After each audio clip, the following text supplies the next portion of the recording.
بسم الله الرحمن الرحيم. السلام عليكم ورحمة الله وبركاته. قبل أي حاجة أحب أقول لكم اللهم صل على سيدنا محمد وعلى آله وأصحابه وسلم تسليما كثيرا. ازيكم حبايبي، عاملين إيه؟ يا رب تكونوا بخير. أحلى إخوات وأحلى أصدقاء، عاملين إيه؟ يا رب تكونوا في أحسن حال. طبعا دي اللي قدامكم دي كيكة الفهد. أنا جيت حبيت أعملها لكم وأوريكم إيه، وأوريكم تتعمل إزاي. زي ما انتم شايفين كده اهوت، هي شكلها من بره عاملة زي جلد الفهد. طبعا احنا هنخش دلوقتي ونتفرج على تفاصيلها والخطوات بتاعتها والمقادير بتاعتها. بس قبل اي حاجه ما تنسوناش باللايك وبالشير وبالسبسكرايب. ولو اول مره تزوروا قناتي من فضلكم ودوسوا اشتراك ودوسوا على زر الجرس عشان يوصلكم كل جديد. ويلا بينا على الخطوات ويلا بينا. ودلوقتي احنا معانا المقادير: كوبايتين ونص دقيق، كوبايه ونص سكر اللي هو ناعم الحبيبات، هو مش مطحون مش باودر، بس ناعم الحبيبات اللي هي حبيبات وناعمه قوي. 4 بيضات، كوبايه لبن كامل الدسم، كوبايه زيت على زبده. عايزه تحط زيت على سمنه ماشي، عايزه تحط زيت بس ماشي، انا النهارده عاملاها زيت على زبده.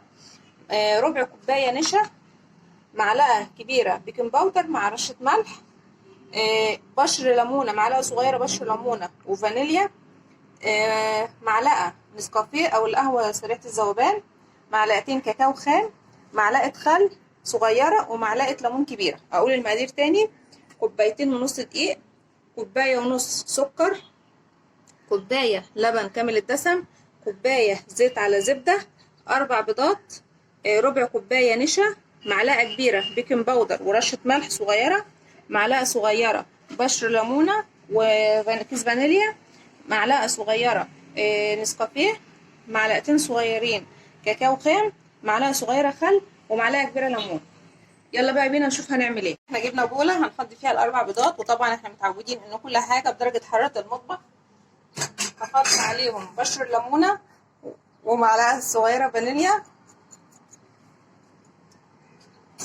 هحط عليهم معلقه الخل صغيره، وهفضي عليهم معلقه الليمون. واللي مش عايز يحط بشر ليمونه مفيش مشكله، عايزه تحط بشر برتقال، عايزه تكتفي بالفانيليا بس مفيش اي مشكله. دلوقتي هضرب الخليط ده مع بعض وبعد كده هقول لكم نعمل ايه. كده انا ضربت البيض مع الفانيليا مع بشر الليمون مع الخل مع الليمون. هنزل دلوقتي بقى بالسكر، كوبايه ونص سكر، هضربهم كويس جدا لحد ما يختلطوا والسكر اتاكد ان هو داب. دلوقتي بعد ما ضربناها وزي ما انتم شايفين السكر مع البيض بقى اهو الشكل بقى كريمي خالص، هفضي بقى كوبايه الزيت على الزبده. ممكن تحطي زيت بس زي ما قلت، وممكن تحطي زيت على سمنه، زيت على زبده، مفيش مشكله اي حاجه. نضربهم بقى ونرجع نشتغل. دلوقتي هننزل بقى بكوبايه اللبن. بسم الله الرحمن الرحيم اهو. طبعا ما تنسوناش يا جماعه بقى باللايك وبالشير والسبسكرايب قناه مطبخ ام مصطفى. يا ريت يعني دعمونا كده وانتوا بتتفرجوا على الفيديو، دوسوا لايك. ضربنا الخليط مع بعض اهو. دلوقتي هنسيبه على جنب ونيجي للمواد الجافه. احط ربع كوبايه النشا على كوبايتين ونص دقيق اللي احنا قايلين عليهم. هفضي عليهم معلقه كبيره بيكنج باودر ورشه ملح. وزي ما احنا متعودين ان احنا دايما لازم ننخل الدقيق بتاعنا واحنا بننزله على السائل بتاعنا زي ما احنا متعودين. دلوقتي هنبتدي بقى ننزله هنا اهو كده اهو. الله اكبر الله اعظم يا جماعه، صلاه المغرب. الله اكبر الله اعظم. هنخل بقى كميه الدقيق كلها بالنشا بالبيكنج باودر بالملح وارجع لكم. دلوقتي احنا نخلنا الدقيق والنشا والبيكنج باودر والملح اهو، حطيناهم في الخليط.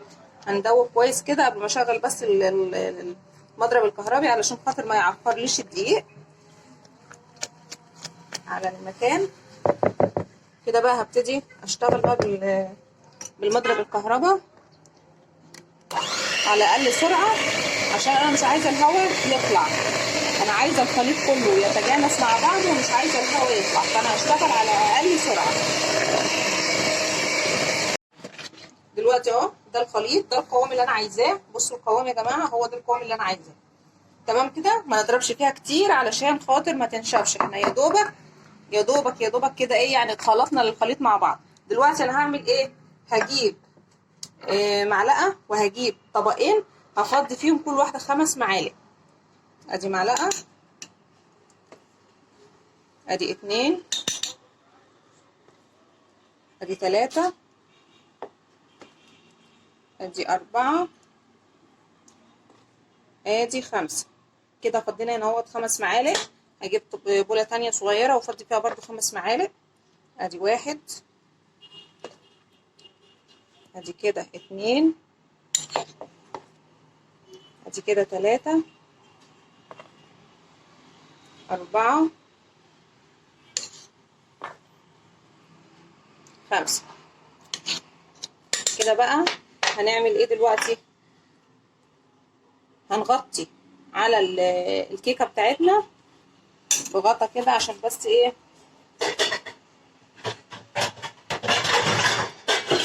نغطي بغطا كده دلوقتي وهنسيبها على جنب.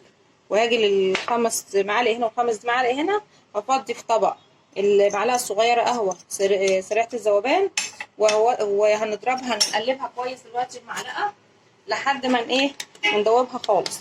طبعا القهوه سريعه الذوبان بتبقى عباره عن حبيبات، فهي هتاخد مننا وقت شويه على ما تدوب. لو انت مستعجله او مش عايزه تقعدي تقلبي كتير، ممكن تطحنيها قبل ما ايه تحطيها. دي هتدينا لون بني فاتح كده، او لون كده مايل للعسلي شويه. فانا هدوبها وهرجع لكم نعمل ايه. دلوقتي احنا خلاص خلطناها اهو كويس قوي ودوبناها على قد ما نقدر. دي كانت معلقه واحده يا جماعه نسكافيه او قهوه سريعه الذوبان. هنيجي هنا اهوت هفضي هنا اهو معلقتين كاكاو خام صغيرين على الكيكه بتاعتنا، وهقلبها كويس. طبعا دي مش هتاخد وقت في التقليب في الذوبان زي التانية. بس انا عايزه اقول لكم حاجه، انتوا هتقولوا لي دي دلوقتي بقت تقيله، قوامها تقيل عن الكيكه نفسها. طب ما كده مش هينفع. لا، انا عايزاها قوامها تقيل. ليه؟ علشان خاطر بتاع ده لما افضي احطها او ارسم بيها الرسمه على الكيكه ما تسيحش جواها. انا عايزه الرسمه تفضل ظاهره وباينه، فما تختلطش مع الكيكه نفسها. هو ده بس الايه التفسير بتاع الحكايه اللي انا بقول لكم عليها يعني. هدوبها كويس بقى وهقول لكم نيجي نعمل ايه بعد كده. اهي حطيت فيها ورقه زبده. طبعا انا ما عنديش صينيه اللي فيها الحته اللي هي بتبقى فوق دي، زي فانا حطيت الكوبايه بدلها. انتوا فاهميني طبعا. انا دلوقتي هبتدي بالخليط بتاعي، هبتدي اعمل رسومات عشوائيه على ورقه الزبده اهي.